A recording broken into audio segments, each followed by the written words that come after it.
ça fait plaisir de vous voir ce matin. Ça fait tellement de bien aussi de vivre à ce temps de louange ensemble et vraiment d'être dans la présence de Jésus, de vivre tout ce qu'on a déjà vécu. Et moi, je suis persuadé que le Seigneur, comme ça a déjà été dit aussi en introduction, que le Seigneur veut nous parler, veut nous rencontrer. Et il nous parle, on l'a entendu aussi déjà par différentes bouches ce matin. On va poursuivre ce dimanche. Alors, il n'y a pas de PowerPoint. Aussi, moi je me dis, peut-être c'est bien de venir à l'église avec sa Bible, ou un petit carnet de notes, ou quelque chose qui ressemble à ça. Ça aide à rester concentré aussi. Et si vraiment vous ne retenez pas tous ces versets, eh bien, bonne nouvelle, vous pourrez réécouter le message sur le site internet. Alors, on a parlé de piqûre de rappel, ben voilà, peut-être une piqûre de rappel. Voilà, une piqûre de rappel aussi de la parole du Seigneur. On va poursuivre ce dimanche avec la suite donc, de l'étude du livre des Romains. Et je me suis dit, bon ben voilà, je vais repartir dans Romains 12. Ben non, on va faire une petite avancée ce matin, on va passer un chapitre après. Dimanche, il y a 2 semaines, j'ai partagé avec vous ce merveilleux texte de Romains 12, 12. C'est facile, même mnémotechniquement parlant aussi, 12, 12. Réjouissez-vous en espérance, soyez patients dans la détresse, persévérez dans la prière. Le message est disponible sur le site internet. Dimanche passé, le thème c'était « Revenez au modèle original ». Pas juste une copie, mais revenez au modèle original avec ce texte de Romains 12, versets 1 et 2, où l'apôtre Paul va dire « Je vous exhorte donc, frères, par les compassions de Dieu, à offrir vos corps comme un sacrifice vivant, saint, agréable à Dieu, ce qui sera de votre part un culte raisonnable. Ne vous conformez pas au monde présent, mais soyez transformés par le renouvellement de l'intelligence afin que vous discerniez quelle est la volonté de Dieu, ce qui est bon, agréable et parfait. » Jésus, c'est ce modèle parfait de l'être humain que Dieu avait à l'esprit lorsqu'il créa l'homme à son image, selon sa ressemblance. Et le défi est que pour devenir conforme à lui, eh bien, on est appelé à être transformé. À être transformé dans nos pensées, dans notre état d'esprit, afin de revenir à l'original, à l'état d'esprit comme Dieu voulait aussi, en pensant comme Dieu pense, en voyant comme Dieu voit, en vivant comme Dieu a vécu sur la terre par Christ. En quelque sorte, en changeant de lunettes ou en se faisant réparer les yeux, en voyant de la manière que Dieu voit. Et ce dimanche, eh bien, on va voir Romains 13, 13, on était dans Romains 12, 12, on était dans Romains 12, 1 et 2. Là, on va voir Romains 13, 13. Mais comme j'aime pas prendre un verset comme ça, juste le sortir, on va lire les versets qui précèdent et le verset qui suit, donc à partir du verset 8 jusqu'au verset 14. Romains 13, 8 à 14. Ne devez rien à personne, si ce n'est de vous aimer les uns les autres. Car celui qui aime les autres a accompli la loi. En effet, les commandements, tu ne commettras pas d'adultère, tu ne commettras pas de meurtre, tu ne commettras pas de vol, tu ne porteras pas de faux témoignage, tu ne convoiteras pas, ainsi que tous les autres se résument dans cette parole. Tu aimeras ton prochain comme toi-même. L'amour ne fait pas de mal au prochain, l'amour est donc l'accomplissement de la loi. Cela est d'autant plus important que vous savez quel temps nous vivons. C'est l'heure de vous réveiller enfin de votre sommeil, car maintenant le salut est plus près de nous qu'au moment où nous avons cru. La nuit est bien avancée, le jour approche, débarrassons-nous donc des œuvres des ténèbres et revêtons les armes de la lumière. Conduisons-nous honnêtement comme un plein jour, sans orgie, ni ivrognerie, sans immoralité, ni débauche, sans dispute, ni jalousie. Pas mal comme programme.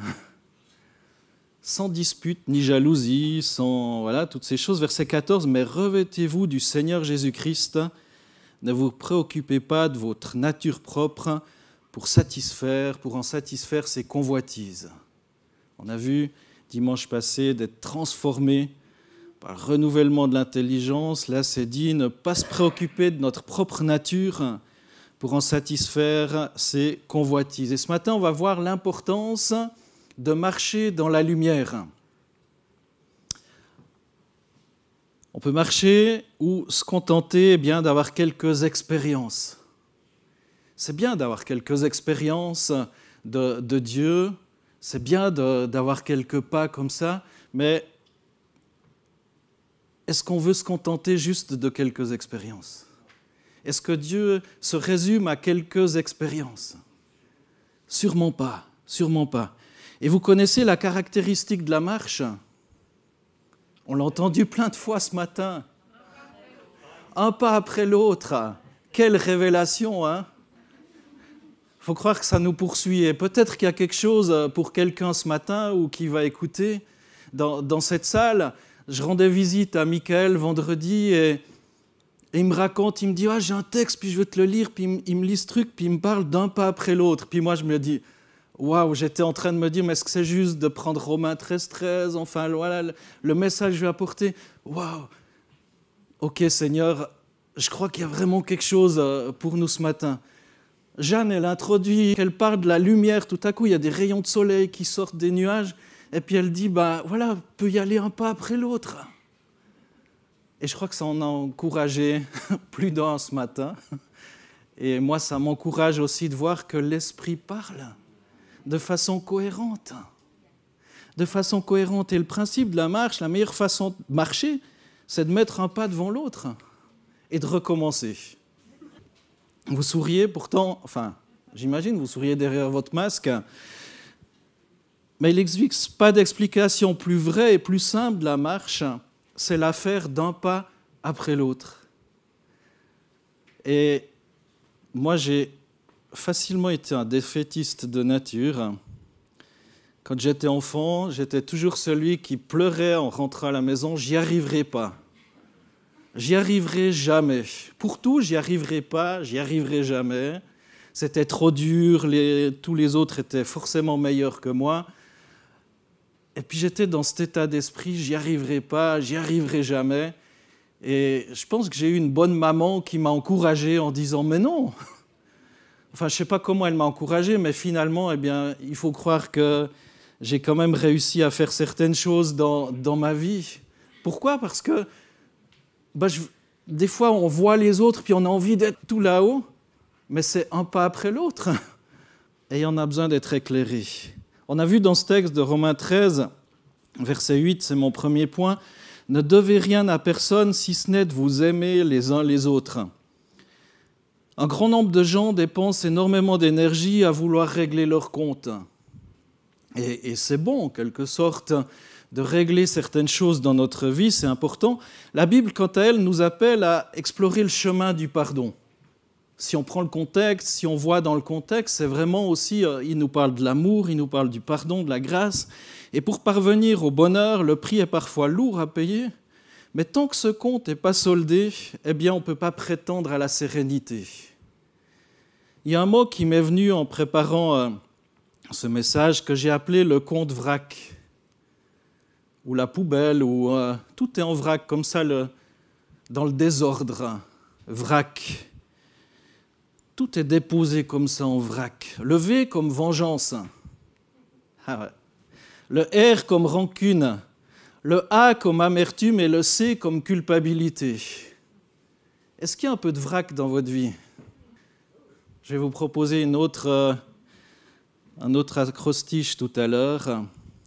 Comment est-ce qu'on peut réussir sa vie en traînant des boulets de cette nature? J'ai remarqué que tous ceux qui se laissent gagner par la vengeance, la rancune, l'amertume, la culpabilité, finissent toujours par s'immobiliser sur le plan spirituel. Ils n'avancent plus, ils se laissent ronger, gagner par des sentiments négatifs. Mais béni soit Dieu, le Seigneur met à notre disposition tout un arsenal permettant de lutter contre ces sentiments destructeurs, et on l'a lu, c'est l'arsenal de la grâce, du pardon. Vous savez, je dis toujours, depuis tout petit, voilà, j'ai eu la grâce de venir dans une église, mais peut-être ça va en décourager plusieurs, mais j'espère pas. Je pense que s'il n'y avait pas la grâce, le pardon, l'amour de Dieu et sa passion vraiment pour sa parole et pour l'église qui vient de Dieu, aujourd'hui je ne serais même plus dans une église et je pense même plus chrétien. Par rapport à tous les coups tordus ou les choses que non pas des gens du monde m'ont fait, mais que des chrétiens bien intentionnés m'ont dit ou ont agi. Et peut-être que moi j'ai agi de cette même manière envers d'autres. Et il y a ce vrac, et des gens disent « Ah, mais je ne viens plus à l'église parce que c'est que des hypocrites. » Ils lisent leur Bible puis ils vivent comme ça. Bienvenue au club. Et pourtant, l'église est dans le plan de Dieu. Et tant qu'on vit avec ce vrac, cette soif de vengeance, de rancune, d'amertume, de culpabilité, eh bien, on n'avance pas dans notre vie chrétienne. Et petit à petit, tu laisses. Et petit à petit, on se rend compte de tout ce qu'a vécu Jésus. Si lui tenait l'ardoise comme nous on la tient, on n'avancerait pas très loin. Et on ne serait pas là aujourd'hui. Savez-vous que si votre premier ministère, c'est celui de la réconciliation, votre appel est celui du pardon? Un autre texte, 2 Corinthiens 5, 17 à 20. « Si quelqu'un est en Christ, il est une nouvelle créature. » C'est dans 2 Corinthiens 5, 17 à 20. « Si quelqu'un est en Christ, il est une nouvelle créature. Les choses anciennes sont passées. Voici, toutes choses sont devenues nouvelles. » Et tout cela vient de Dieu qui nous a réconciliés avec lui et qui nous a donné le service de la réconciliation. Pourquoi on peut laisser la rancune, l'amertume et toutes ces choses de côté? Parce que Dieu a fait ça pour nous, par avance. Et il est notre modèle. Tout cela vient de Dieu qui nous a réconciliés avec lui par Christ. Et qu'est-ce que ça produit, cette réconciliation? Ça produit en nous le service de la réconciliation. Pas de l'amertume, pas de la rancune. Toutes ces choses, ça nous gangrène intérieurement et ça nous pourrit. Verset 19, « Car Dieu était en Christ réconciliant le monde avec lui-même sans tenir compte aux hommes de leurs fautes et il a mis en nous la parole de la réconciliation. Nous sommes donc ambassadeurs pour Christ. » Vous imaginez la promotion que vous avez ce matin en venant au culte? Vous êtes des ambassadeurs, ambassadrices pour Christ. Comme si Dieu exhortait par nous, nous vous en supplions au nom de Christ, soyez réconciliés avec Dieu. Celui qui n'a pas connu le péché, il l'a fait devenir péché pour nous, afin que nous devenions en lui justice de Dieu. Ça, c'est la belle histoire. Et c'est pour ça que je peux laisser ce vrac, ce fousitou dans ma vie et remettre un petit peu de l'ordre. Et qu'aujourd'hui, plus que jamais, j'ai faim et soif de venir dans l'église de Jésus-Christ.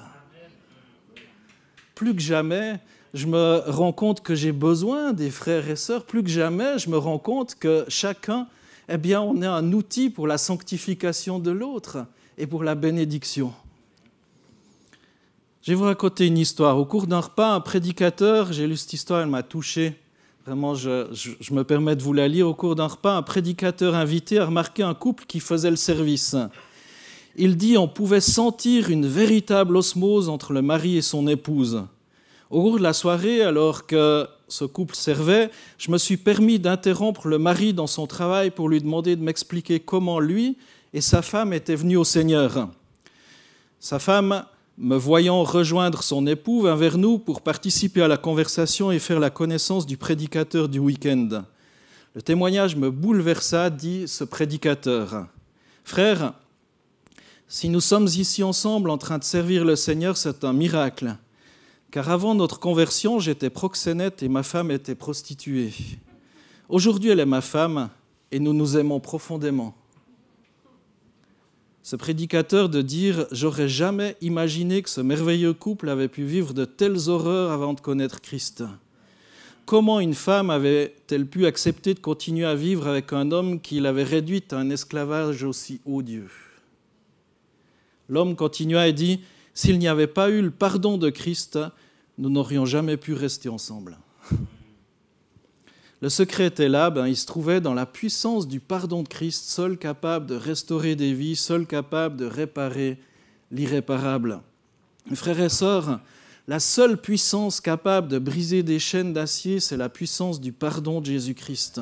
Seul l'amour de Dieu révélé à la croix peut nous accorder la force nécessaire de pardonner. Il est le seul capable de nous aider à pardonner. Et c'est cette découverte de l'amour de Dieu qui va nous transformer à l'intérieur et nous rendre capables de servir le Seigneur. Ça, c'était mon premier point. Vous me suivez toujours ? En premier point, c'est ne devez rien à personne si ce n'est de vous aimer les uns les autres. Deuxième point, notre avenir intéresse le Seigneur. Waouh! Vous savez que votre avenir intéresse Jésus? Waouh! Il se préoccupe de votre avenir. Romains 13, que j'ai lu tout à l'heure, 11 et 12, je vous relis ce texte. Vous savez quel temps nous vivons? C'est l'heure de vous réveiller enfin du sommeil, car maintenant le salut est plus près de nous qu'au moment où nous avons cru. La nuit est bien avancée, le jour approche, débarrassons-nous donc des œuvres des ténèbres et revêtons les armes de la lumière. Waouh! Un des grands dangers qui guettent tous ceux qui font un travail répétitif ou simplement lors d'un long voyage au volant d'une auto, eh bien, c'est le relâchement de la vigilance. Il semblerait qu'après un très long voyage en auto, en voiture, c'est peut-être déconseillé aujourd'hui de visiter le monde, mais les gens qui font des accidents en voiture, c'est tout proche de chez eux. Bon, il y a la fatigue, mais il y a aussi le relâchement de la vigilance parce qu'ils connaissent, on connaît, on sait, on maîtrise et finalement on est beaucoup moins concentré. Et il y a ce risque aussi, avec la foi, de dire ça je connais. Peut-être ce matin tu te dis en écoutant la parole de Dieu, je connais. Mais sois attentif, je crois que le Seigneur veut aussi te parler. Dans Matthieu 26, 41, il est dit « Veillez et priez afin que vous ne tombiez pas dans la tentation. L'esprit est bien disposé, mais la chair est faible. » Encore Marc 13, 37, Jésus va dire « Ce que je vous dis, je le dis à tous, veillez. » Ou encore l'apôtre Pierre reprend cette même exhortation dans 1 Pierre 5, verset 8, « Soyez sobres, veillez. Votre adversaire, le diable, rôde comme un lion rugissant, cherchant qui il dévorera. » Ça rejoint ce texte de Romains 13 qui nous dit « Cela importe d'autant plus que vous savez en quel temps nous sommes. C'est l'heure de vous réveiller. » Si Paul le disait déjà il y a 2000 ans, plus ou moins, je crois que c'est encore plus vrai aujourd'hui. Et il y a toujours dans les évangiles, dans la parole de Dieu, dans le Nouveau Testament, cette intention, cette notion d'urgence. Ce n'est pas pour demain, mais c'est pour aujourd'hui qu'il faut se réveiller. Le salut est plus près de nous que lorsqu'on a cru. La nuit est avancée, le jour approche, on voit toutes ces choses. On peut mettre sur le dos du réchauffement climatique, on peut mettre sur le dos de toutes ces choses, et c'est vrai. Mais en même temps, c'est les temps qui avancent, qu'on le veuille ou non. Qu'on le veuille ou non. Les temps avancent. Et Jésus va revenir. Quand? J'en sais rien. Mais en tout cas, c'est plus proche aujourd'hui qu'hier. Paul le disait déjà. Il y aurait tellement de choses à vous dire, mais j'aimerais terminer avec les versets 13 et 14. On a vu, ne devez rien à personne, si ce n'est de vous aimer. On a vu que notre avenir intéresse vraiment le Seigneur. Il nous dit, mais reste vigilant, prie. On avait vu aussi dans Romains 12, 12 l'importance de la prière aussi. Mais là, on va voir l'importance de la marche dans la lumière. Romains 13, 12 à 14, la nuit avancée, le jour approche, débarrassons-nous donc des œuvres des ténèbres et revêtons les armes de la lumière, conduisons-nous honnêtement comme en plein jour, sans orgie ni ivrognerie, sans immoralité ni débauche, sans dispute ni jalousie, tout un programme. Mais revêtez-vous du Seigneur Jésus-Christ et ne vous préoccupez pas de votre nature propre pour en satisfaire les convoitises. Conduisons-nous honnêtement comme en plein jour. C'est Romains 13, 13. Dieu s'occupe de notre présent sur lequel il jette de la lumière. Juste ce qu'il faut. Juste ce qu'il faut, la lumière pour nous révéler ce qui est caché et ce qui lui déplaît. Si à l'instant où vous entendez ce message, votre vie se trouve assombrie par quelques péchés qui surgissent dans votre tête, Dieu le montre simplement pour que vous puissiez laisser au pied de la croix. Laisser ces choses-là et repartir en disant ça reste là. Je l'ai déposé à l'église et je ne repars pas avec. Vous nous en faites cadeau, au Seigneur. Dieu s'occupe de notre présent et il jette la lumière. Et c'est là qu'intervient la nécessité de marcher dans la lumière. En aucun cas on peut marcher dans la lumière si on entretient un péché secret. Parce que toujours il y a le projecteur qui va être là. Et il y aura toujours un mal-être, un malaise. Apporter ce péché dans le sang de Jésus qui purifie parfaitement et marcher de nouveau avec le Seigneur. Et c'est là que vous avez fait le pas suivant, un pas après l'autre. Vous apportez ce que Dieu révèle. Pas besoin de faire de l'introspection puis d'essayer d'imaginer des trucs que tu n'as même pas fait. Juste ce que Dieu révèle. Notre passé est placé sous le sang de Jésus qui purifie, notre avenir est sous sa garde sainte et on est en Jésus et lui, il est en nous, nous dit sa parole. Marchons avec Jésus et notre préoccupation, c'est d'avancer un pas après l'autre. Un pas après l'autre. Vivons dans le présent avec Christ, en Jésus-Christ. Dieu n'est pas seulement amour, mais il est aussi d'abord lumière. Si Dieu était seulement amour, mes relations avec lui seraient simplifiées. C'est tout simple, il est amour, donc il pardonne. Youhou. C'est facile, je fais ce que je veux. De toute façon, il est amour, il est grâce, il est pardon. Donc, profitons-en. Hein. Profitons-en. Je ne pourrais pas regarder mon péché tout à fait en face. Je pourrais me rassurer en me disant que de toute façon, Dieu m'aime, quoi. C'est comme ça, il m'aime. Et c'est souvent malheureusement ce que trop de chrétiens pensent de nos jours. Dieu est amour. Et la nouvelle qu'il nous faut apprendre aussi, c'est que Dieu est lumière. Et la lumière a pour principe de révéler les choses. La nuit, c'est plus difficile de voir toutes les montagnes, à part si c'est pleine lune. Mais quand tu te promènes sur le sommet de la montagne, c'est mieux qu'il y ait de la lumière. Déjà pour que le pied soit sûr, mais aussi pour voir, pour contempler. Le but de monter sur une montagne, il y a peut-être aussi la joie de le faire, l'exploit d'être en dessus, mais il y a surtout la jouissance du panorama juste incroyable qu'on peut découvrir. Qu'est-ce que ça implique dans notre marche chrétienne ? D'apprendre que Dieu est lumière. La fonction évidente et principale de la lumière,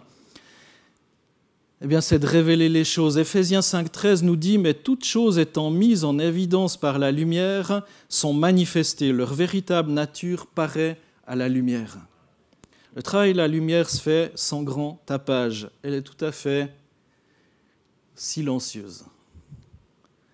Aucune puissance terrestre ou diabolique n'a jamais pu empêcher la lumière de briller. À part au niveau des yeux, si on est aveugle, évidemment, ou qu'on voit mal. J'ai passé je ne sais pas combien d'examens au niveau des yeux, parce que je ne vois pas trop bien d'un œil, voire quasiment rien d'un œil. Et tu as un appareil rond, et puis on te met des petits points de lumière, comme ça. Ça, c'est rigolo quand tu les vois. Puis tu dois presser sur un bouton quand tu les vois. Mais quand tu ne les vois pas, tu peux t'imaginer, tu as envie de les voir, quoi. Tu as envie de voir ces petits points blancs parce que tu les vois avec l'autre, ces petits points de lumière qui jaillissent, mais là, tu vois rien. Tu te dis, il y a un problème, quoi. Il y a un problème. Être dans la lumière. Et la lumière de Dieu, elle n'est pas restreinte par le temps, ni par les circonstances, ni par les bornes, ni par les frontières. On ne peut pas mentir à la lumière. Et si, par exemple, vous vous heurtez dans l'obscurité contre un meuble, vous pouvez affirmer en vous trompant que c'est un piano. Peut-être que tu t'es encoublé contre un piano, non, c'était un meuble. Quand tu mets la lumière, tu vois que ce n'était pas tout à fait le truc sur lequel tu t'es encoublé. Moi, je me suis encoublé un matin, une nuit, en me levant, je ne voulais pas mettre la lumière, être discret, c'était râpé, j'ai marché sous le chat, mais... Je crois que lui a eu autant peur que moi.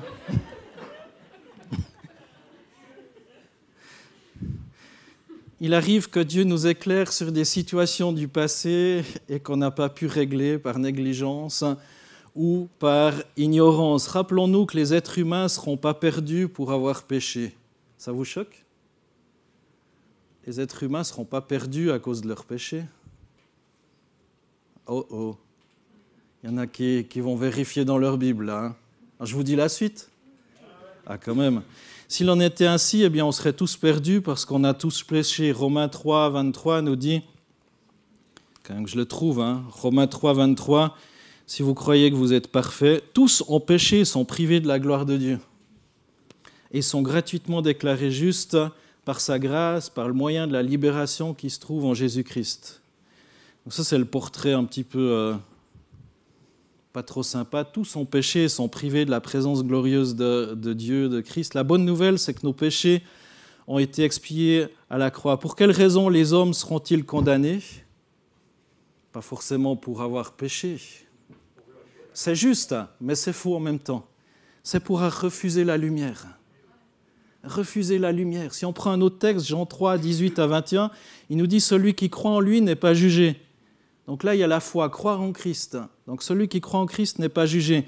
Mais celui qui ne croit pas est déjà jugé parce qu'il n'a pas cru au nom du Fils unique de Dieu. Et voici le jugement. La lumière est venue dans le monde et les hommes ont aimé les ténèbres plus que la lumière parce que leur œuvre était mauvaise. Car quiconque fait le mal a de la haine pour la lumière et ne vient pas à la lumière, de peur que ses œuvres ne soient réprouvées. Mais celui qui pratique la vérité vient à la lumière afin qu'il soit manifeste que ses œuvres sont faites en Dieu. Donc on sera jugé et condamné parce qu'on refuse la lumière dans notre vie. Parce que quand il y a la lumière, tu te rends compte qu'il y a le chat sur ton chemin, puis tu ne vas pas lui marcher dessus. Il n'est pas nécessaire d'être rempli de ténèbres pour être des enfants de ténèbres, il suffit de se dégager de la vérité et de la lumière. Et l'unique moyen du salut, c'est d'accepter la lumière. La destinée éternelle dépend d'un choix, ou aimer les ténèbres, ou venir à la lumière. Et la destinée future des pécheurs tient soit à leur préférence pour les ténèbres, soit à leur venue dans la lumière. Et s'il est absolument nécessaire à un pécheur de venir à la lumière, il nous est tout aussi nécessaire de marcher dans la lumière. Beaucoup de croyants proclament « Le sang de Jésus nous purifie de tout péché ». Là encore, c'est très incomplet. Dit comme ça, c'est même faux. La Bible ne dit pas ça, ou pas comme ça en tout cas. Elle affirme dans 1 Jean 1, 6, 7, « Si nous disons que nous sommes en communion avec lui et que nous marchions dans les ténèbres, nous mentons et nous ne pratiquons pas la vérité. Mais si nous marchons dans la lumière, comme il est lui-même dans la lumière, nous sommes en communion les uns avec les autres et le sang de Jésus nous purifie de tout péché. » Et c'est le fait de marcher dans la lumière comme lui est dans la lumière que le sang de Jésus nous purifie de tout péché. Si on prend des raccourcis ou juste la petite moitié de verset à l'image de tout ce que vous pouvez pomper sur Internet parce que vous êtes pressé le matin pour partir au boulot, puis il faut juste l'extrait, des fois on peut faire dire à la parole ce qu'elle ne dit pas ou de façon très incomplète. C'est le fait de marcher dans la lumière, d'être dans la lumière qui nous pousse à être en communion avec Dieu, à être en communion les uns avec les autres, et de ça découle le fait que Jésus nous purifie de tout péché. Ne prenons pas de raccourcis. Lorsqu'on marche dans la lumière, le sang purifie le péché que Dieu nous révèle. Et on a besoin d'une révélation, Dieu est lumière. Marchons alors dans la lumière. J'arrive au bout. On a vu ce matin l'importance de ne devoir rien à personne si ce n'est de s'aimer les uns les autres. On a vu que notre avenir intéresse le Seigneur, c'est important de se réveiller et l'importance de marcher dans la lumière. Je vous ai parlé tout à l'heure du vrac, vengeance, rancune, l'amertume. Moi, je vous propose l'AVS ce matin. L'AVS, amour, vigilance, sanctification. Amour, vigilance, sanctification. Laissez le vrac de côté. Laissez le vrac de côté et entrez dans l'AVS, c'est-à-dire dans le repos de Dieu, mes frères et sœurs. Dans le repos de Dieu sous sa lumière. Dans cet amour cette vigilance, l'importance de se réveiller de son sommeil et d'entrer dans la sanctification parce qu'on est dans la lumière du Seigneur, sous le projecteur du Seigneur. Paul utilise le mot sommeil, l'apathie spirituelle, la léthargie, c'est-à-dire la passivité envers les choses de Dieu. C'est important de sortir de cette passivité. Juste ce qu'il faut, le minimum vital, non. L'importance de marcher dans la lumière. Et puis s'il y a des choses qui sont révélées, qui ne te font pas plaisir, ce n'est pas le vrac avec la culpabilité à la fin, mais c'est le pardon de Jésus. C'est le pardon de Jésus. Et on va le célébrer tout à l'heure avec la Sainte Seine. On peut marcher ou se contenter de quelques expériences. Ce matin, je vous propose vraiment de marcher, mais un pas après l'autre. Je crois que vous l'avez entendu. Répétez, si vous ne le savez pas, vous venez à la fin et je vous fais un petit répète. C'est là toute la question. Marchons avec Jésus et notre préoccupation, eh bien, c'est d'avancer un jour à la fois. Vivons dans le présent avec Christ et en Christ, mais sous sa lumière. Ça évite de se taper les pieds contre les meubles, ça évite de marcher sous le chat ou sous le chien ou sur votre hamster ou que sais-je. Marchons dans la lumière et entrons dans la VS. Cet amour, cette vigilance et cette sanctification. Seigneur Jésus, merci pour mes frères et sœurs. Merci Jésus. Nous aider à aimer ta parole, parce que ta parole, elle est la vérité, Seigneur. Ta parole, elle est là ce matin. Seigneur, en même temps, elle est sérieuse. Seigneur, elle nous invite à avancer, elle nous invite à nous conduire honnêtement comme en plein jour, sans orgie ni ivrognerie, sans immoralité ni débauche, sans dispute ni jalousie. Et tout ça, c'est impossible s'il n'y a pas ta lumière sur notre vie, la lumière de ton esprit. J'ai besoin de toi, Seigneur. Et certainement que mes frères et sœurs ont besoin de toi. Seigneur, je peux faire ma part pour ma vie, mais chacun d'entre nous dans cette salle ou ceux qui écouteront ce message plus tard sur Internet, chacun a sa part à faire, de choisir s'il veut ou non marcher sous ton regard, dans ta lumière. Béni soit ton nom, Jésus. Amen. Que Dieu vous bénisse.